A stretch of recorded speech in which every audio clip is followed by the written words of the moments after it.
ಬಂಗಾರು ತಿರುಪತಿ ಬೆಟ್ಟಕ್ಕೆ ಹೈಟೆಕ್ ಸ್ಪರ್ಶ ಲಿಫ್ಟ್ ಮತ್ತು ಸಂಪರ್ಕ ರಸ್ತೆ ನಿರ್ಮಾಣ ಕಾಮಗಾರಿಗೆ ಕೆಜಿಎಫ್ ಶಾಸಕಿ ರೂಪಕಲಾ ಶಶಿಧರ್ ಚಾಲನೆ.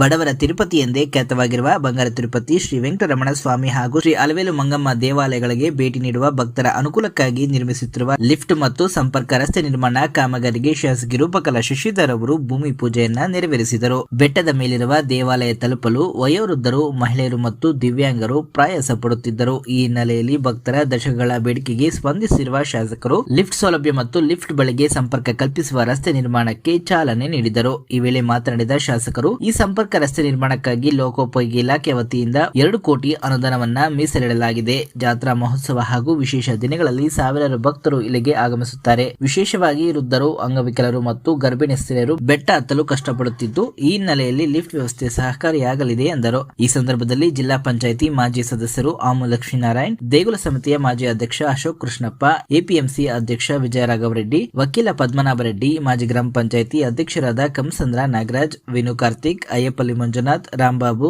ಮಹದೇವಪುರ ಚಂದ್ರಪ್ಪ, ಸೊಣ್ಣಮ್ಮ ರಮೇಶ್, ಸುವರ್ಣ ವೆಂಕಟರಾಮ್, ಕಾರ್ಯನಿರ್ವಹಣಾಧಿಕಾರಿ ಮಂಜುನಾಥ್, ಪೇಶ್ಕರ್ ಸುರೇಶ್ ಬಾಬು, ಎಡಬ್ಲ್ಯೂ ರಾಜಶೇಖರ್, ಗುತ್ತಿಗೆದಾರ ನವೀನ್ ರೆಡ್ಡಿ, ಪ್ರಸಾದ್ ರೆಡ್ಡಿ, ಮುಖಂಡರಾದ ಸುರೇಂದ್ರಗೌಡ, ಅಪ್ಪಿರೆಡ್ಡಿ, ಕಾರ್ಯಪ್ರಸನ್ನ ವೆಂಕಟರಾಮ್, ತಲ್ಲಪಲ್ಲಿ ಜಯರಾಮ್ ರೆಡ್ಡಿ, ಕೋದನ್ ರೆಡ್ಡಿ, ರೈತ ಸಂಘದ ಹರಿಕುಮಾರ್, ಶೇಖ್ ಅಫ್ರೋಜ್, ಮುರಳಿ, ಬೌಂಡ್ರಿ ಬಾಬು, ನಾಗೇಂದ್ರ ಬುಜ್ಜಿ, ಮುರಳಿ ನಾಯಕ್, ಮೈಕ್ ನಾರಾಯಣಸ್ವಾಮಿ, ಮಧು, ಜಯರಾಮ್ ರೆಡ್ಡಿ, ಶಂಕರಪ್ಪ, ನಲ್ಲೂರು ಶಂಕರ್, ರಮೇಶ್, ನರಸಿಂಹಗೌಡ, ರಾಜಣ್ಣ, ವೇಣುಗೋಪಾಲ್, ಶ್ರೀದೇವಿ ಸಂಪತ್, ಮಂಜುನಾಥ್, ಸಂದೀಪ್ ಸೇರಿದಂತೆ ಇತರೆ ಸ್ಥಳೀಯ ಮುಖಂಡರು ಹಾಗೂ ಭಕ್ತಾದಿಗಳು ಇದ್ದರು. ಬಂಗಾರು ತಿರುಪತಿ ಗುತ್ತಳ್ಳಿ ದೇವಸ್ಥಾನ ಸಾವಿರಾರು ವರ್ಷಗಳಿಂದ ಚರಿತ್ರನ ಕಾಪಾಡ್ಕೊಂಡು ಬಂದಿದೆ. ದೇವಸ್ಥಾನದ್ದು ಮೊದಲು ಹೇಗೆ ಏನು ಮೃಗರು ಋಷಿಗಳಿಗೆ ದೇವ್ರ ದರ್ಶನ ಆಗಿದೆ ಅಂತ ಇಲ್ಲಿ ಪವಿತ್ರತೆ ಇದೆ. ಮೃಗು ಮಹರ್ಷಿಗಳಿಗೆ ದೇವರು ಇಲ್ಲಿ ದರ್ಶನ ಕೊಟ್ಟಿದ್ದಾರೆ ಅನ್ನುವಂತ ಚರಿತ್ರೆ. ಮತ್ತೆ ತಿರುಪತಿಗೆ ಹೋಗಕ್ ಆಗದೆ ಇರುವಂತ ಎಷ್ಟೋ ಜನ ಭಕ್ತಾದಿಗಳು ಈ ದೇವರನ್ನ ಸಂಕಲ್ಪ ಮಾಡಿ ದರ್ಶನ ಮಾಡುವಂತ ಲಕ್ಷಾಂತರ ಜನ ಪ್ರತಿ ವರ್ಷ ದೇವರ ದರ್ಶನ ಮಾಡ್ಲಿಕ್ಕೆ ಬರ್ತಾರೆ. ಕೆಲವು ದಿನಗಳಿಂದ ನಮ್ ಗಮನಕ್ಕೆ ಬಂದಿದ್ದಂಥದ್ದು, ಯಾರಿಗೆ ಇದು ಬೆಟ್ಟ ಹತ್ತಿ ದೇವ್ರ ದರ್ಶನ ಮಾಡಕ್ ಆಗದೆ ಇರುವಂತದಕ್ಕೆ ಇದು ಪ್ರತ್ಯೇಕವಾಗಿ ಸ್ವಲ್ಪ ವಯಸ್ಸಲ್ಲಿ 60 ವಯಸ್ಸಿನ ಮೇಲ್ಪಟ್ಟಂತವರಿಗೆ ಇದೊಂದು ಪ್ರತ್ಯೇಕವಾಗಿ ದೇವರ ದರ್ಶನ ಮಾಡ್ಲಿಕ್ಕೆ ಒಂದು ರಸ್ತೆಯನ್ನ ಮಾಡ್ಬೇಕು ಅಂತ ಒಂದು ಆಲೋಚನೆನ ಭಾಗದ ಮುಖಂಡರು ಮತ್ತೆ ಇಲ್ಲೊಂದು 4-5 ಪಂಚಾಯತಿಯವರು ಜವಾಬ್ದಾರಿಯಿಂದ ಹೇಳಿದಾಗ ನಾವು ಇದಕ್ಕೆ ಅನುದಾನ ತರ್ತೀವಿ ಅಂತ ಅವ್ರಿಗೆ ಮಾತು ಕೊಟ್ಟಿದ್ವಿ, ಆಶ್ವಾಸನೆ ಕೊಟ್ಟಿದ್ವಿ. ಸರ್ಕಾರ ಹಂತದಲ್ಲಿ ಇದನ್ನ ಪ್ರಸ್ತಾವನೆ ಇಟ್ಟಾಗ ನಾವು ಈ ದೇವಸ್ಥಾನಕ್ಕೆ ಇದೊಂದು ರ್ಯಾಂಪ್ ತರ ಮಾಡ್ಬೇಕಾಗತ್ತೆ. ಸಿಸಿ ರೋಡ್ ರ್ಯಾಂಪ್ ತರ, ಎಲೆಕ್ಟ್ರಿಕ್ ವೆಹಿಕಲ್ಸ್ ಮೂವ್ ಆಗೋ ತರ ಇದಕ್ಕೆ ರ್ಯಾಂಪ್ ಮಾಡ್ಬೇಕಾಗತ್ತೆ. ಸೊ ಇದನ್ನ 2 ಕೋಟಿ ವೆಚ್ಚದಲ್ಲಿ ರಸ್ತೆನ ಮಾಡ್ತೀವಿ ನಾವು. ಇದು ದೇವಸ್ಥಾನದ ಒಂದು ದೇವಸ್ಥಾನದ ಇನ್ನೊಂದು ಬೆಟ್ಟದ ಮೇಲಕ್ಕೆ ಇದು ರಸ್ತೆಯನ್ನ ಮಾಡ್ತಾರೆ. 1/2 ಕಿಲೋಮೀಟರ್ ಇದು. ಮತ್ತೆ ಎಷ್ಟು ವೈಡನಿಂಗ್ ಇರುತ್ತೆ ಮತ್ತೆ ವಿತ್ ಲೈಟಿಂಗ್ ಅರೇಂಜ್ಮೆಂಟ್ಸ್. ಯಾಕಂದ್ರೆ ರಾತ್ರಿಯಲ್ಲೂ ಕೂಡ ಅವ್ರಿಗೆ ಸೇಫ್ಟಿ ಇರ್ಬೇಕು ಅಂತ ಅಂದ್ಬಿಟ್ಟು, ಯಾರು ದೇವ್ರ ದರ್ಶನ ಮಾಡ್ತಾರೆ ಅಂತ ಅಂದ್ಬಿಟ್ಟು ಅಂತವ್ರಿಗೆ ಇದೊಂದು ರಸ್ತೆ ಸಂಪರ್ಕದ ಜೊತೆ ರಾತ್ರಿಯಲ್ಲೂ ಕೂಡ ಬೆಳಕಿಂದ ಈ ಆಲಯಷ್ಟು ಬೆಳಕು ಮತ್ತೆ ಅವ್ರಿಗೂ ಯಾರೇ ಬಂದ್ರು ಎಷ್ಟೊತ್ತಲ್ಲಿ ಬಂದ್ರು ಅದೊಂದು ಸೇಫ್ಟಿನೂ ಇರ್ಬೇಕು ಅನ್ನುವಂತ ದೂರದೃಷ್ಟಿಯಿಂದ ಇದನ್ನ ಮಾಡಿದೀನಿ. ದೇವಸ್ಥಾನದ ಏನ್ ಪವಿತ್ರತೆ ಇತ್ತು ಆ ಕಾಲದಿಂದನೂ ಬೆಟ್ಟದ ಮೇಲೆ ಮರಗಳು, ಈ ಉದ್ಯಾನವನ, ಇದನ್ನ ಇದ್ರದೇ ಆದದ್ದು ಒಂದು ಕಲೆ ಮತ್ತೆ ಇದಿದೆ, ಅದನ್ನ ನಾವು ಕಳಿಬಾರ್ದು ಅಂತ ಅಂದ್ಬಿಟ್ಟು ಎಷ್ಟು ದಾರಿ ಮಾಡ್ಕೊಳಕಾಗತ್ತೋ ಮಾಡ್ಕೊಂಡು ಇದನ್ನ PWD ಮುಖಾಂತರ ಮಾಡುವಂತ ಪ್ರಯತ್ನ ಮಾಡ್ತಾ ಇರೋದು. 2 ಬೆಟ್ಟಕ್ಕೂ PWD ಮುಖಾಂತರ ಮಾಡ್ತಾ ಇದೀವಿ. ಲೋಕೋಪಯೋಗಿ ಇಲಾಖೆ ಇದೇ ಅಲ್ಲ, KGF ಕ್ಷೇತ್ರಕ್ಕೆ ವಿಶೇಷವಾಗಿ 11 ಕೋಟಿ ಕೆಲಸ ನಡೀತಾ ಇದೆ. 11 ಕೋಟಿ ಕೆಲಸ. ಒಂದ್ ಕಡೆ ರಾಜಗೋಪುರ, ಇನ್ನೊಂದ್ ಕಡೆ 4 ಕೋಟಿ, 5 ಕೋಟಿಯಲ್ಲಿ ರಾಜಗೋಪುರ, 4 ಕೋಟಿಯಲ್ಲಿ ಚೌಲ್ಟ್ರಿ.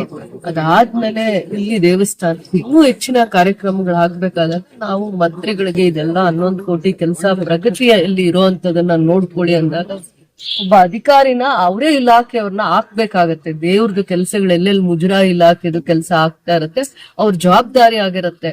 ಅದು ಕಾಲ ಮಿತಿಯಲ್ಲಿ ಕೆಲಸ ತಗೊಳ್ಳುವಂಥದ್ದು. ಮತ್ತೆ ಬೇರೆ ಇನ್ನೇನು ಬೇರೆ ಅದರ ಹಿಂದೆ ಬೇರೆ ಉದ್ದೇಶ ಇರಲ್ಲ. ಸರ್ಕಾರದಲ್ಲಿ ಅನುದಾನ ನಾವು ತರಕ್ ಆಗದೆ ಇದ್ದಾಗ, ಮುಜರಾಯಿ ಇಲಾಖೆ ಅನುದಾನ ತಗೊಳ್ದೆ ಇದ್ದಾಗ ವಿಶೇಷವಾಗಿರುವಂತ ಅನುದಾನನ ನಾವು ಮುಖ್ಯಮಂತ್ರಿಗಳು ನಮ್ಗೆ ಡೆವಲಪ್ಮೆಂಟ್ ಅಂತ ಕೊಟ್ಟಿರುವಂತ ಅನುದಾನನ ಕ್ಷೇತ್ರ ಅಭಿವೃದ್ಧಿ ಜೊತೆಯಲ್ಲಿ ದೇವಸ್ಥಾನಗಳ ಅಭಿವೃದ್ಧಿ ಆಗ್ಬೇಕು ಅನ್ನುವಂತ ಸಂಕಲ್ಪ ಮಾಡಿದಾಗ ಆ ಇಲಾಖೆಗೆ ಸಂಬಂಧಪಟ್ಟಿರುವಂತ ಕೆಲಸ ಅವರೇ ನೋಡ್ಕೊಬೇಕಾಗತ್ತೆ.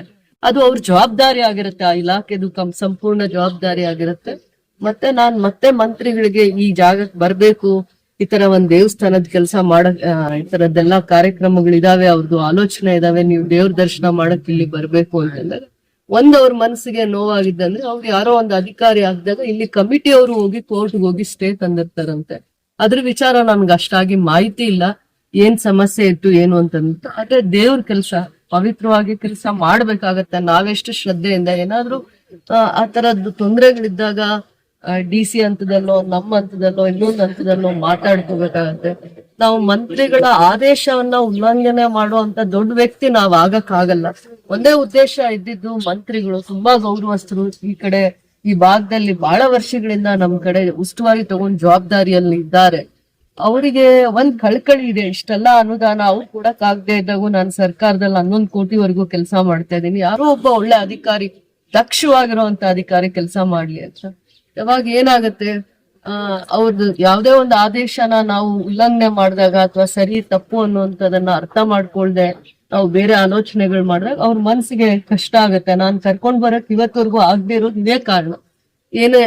ಇಲ್ಲಿವರೆಗೂ ಕರ್ಕೊಂಡ್ ಬರ್ಬೇಕು, ಇಲ್ಲಿನ ಪವಿತ್ರತೆ ಬಗ್ಗೆ, ಇಲ್ಲಿ ಏನೇನ್ ಅಭಿವೃದ್ಧಿ ಆಗ್ಬೇಕು, ಟೂರಿಸಂ ಡೆವಲಪ್ ಮಾಡ್ಬೇಕಾ, ಇನ್ನ ಯಾತ್ರಿ ನಿವಾಸ ವ್ಯವಸ್ಥಿತವಾಗಿ ಇದೆಯಾ ಇಲ್ವಾ, ಎಷ್ಟು ಜನ ಭಕ್ತಾದಿಗಳು ಈ ಭಾಗಕ್ಕೆ ಬರ್ತಾರೆ, ಇದೆಲ್ಲಾ ಚರ್ಚೆ ಮಾಡಿ ಕೂಡ ಅವ್ರನ್ನ ನಾನು ಇಲ್ಲಿವರೆಗೂ ಕರ್ಕೊಂಡ್ ಬರಕ್ ಆಗದೆ ಇರೋದು ದೇವಸ್ಥಾನದಲ್ಲಿ ನಮ್ ಜವಾಬ್ದಾರಿನೂ ಆಗುತ್ತೆ. ಎಷ್ಟು ಭಕ್ತರದು, ಇಲ್ಲಿ ಸೇವಾ ಕರ್ತರದು, ಈ ಭಾಗದ ಮುಖಂಡರದ್ದು ಏನೇನು ಕಳಕಳಿ ಇದೆ ಅದನ್ನ ನಾನು ಅವ್ರಿಗೆ ಅರ್ಥ ಮಾಡಿಸೋದು ಅಷ್ಟೇ ನನ್ ಜವಾಬ್ದಾರಿ ಆಗಿರುತ್ತೆ.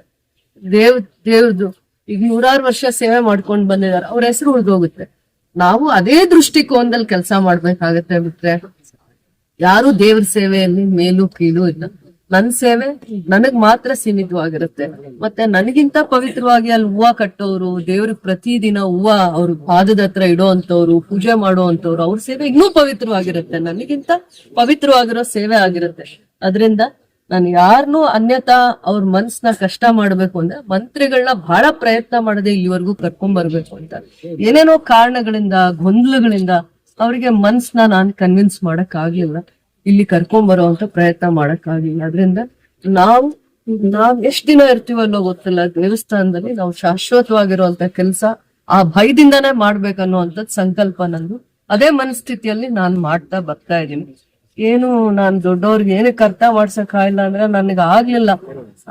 ಎಷ್ಟು ನನಗೆ ಕಾಲಾವಕಾಶ ಇದೆ ಅದರಲ್ಲಿ ನನ್ನ ಪ್ರಯತ್ನದಲ್ಲಿ ನಾನು ಒಂದ್ ಹೆಜ್ಜೆನ ಇಟ್ಟು ದೇವ್ರ ಕೆಲಸ ಮಾಡ್ತಾ ಇದೀನಿ. ಇನ್ನೇನ್ ಕೆಲಸ ಇದೆ, ಭಾಗದ ಎಲ್ಲಾ ಮುಖಂಡರು ಯಾರು 3-4 ಪಂಚಾಯತಿಯವ್ರು ಬಹಳ ವರ್ಷಗಳಿಂದ ಸೇವೆ ಮಾಡ್ಕೊಂಡು ಅನುಭವದಲ್ಲಿದ್ದಾರೆ, ಅವ್ರು ಹೇಳೋ ಅಂತ ಕೆಲಸನ ನಾವು ಶುದ್ಧವಾಗಿ ಮಾಡ್ತಾ ಹೋಗ್ತೀವಿ.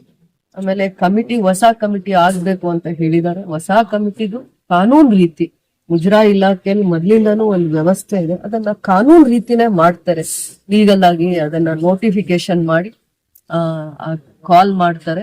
ಆ ನೋಟಿಫಿಕೇಶನ್ ಅಲ್ಲಿ ಯಾರ್ಯಾರಿಗೆ ಸೇವಾ ಕರ್ತರಿಗೆ, ಧರ್ಮಕರ್ತರಿಗೆ ಸೇವೆ ಮಾಡ್ಲಿಕ್ಕೆ ಅವಕಾಶ ಇದೆ. ಅದು ಮುಜರಾಯಿಗೆ ಸೇರಿರೋದ್ರಿಂದ ಅದು ಅವರ ಪದ್ಧತಿ ನಿಯಮಾನುಸಾರ ಮಾಡ್ತಾ ಬರ್ತಾರೆ.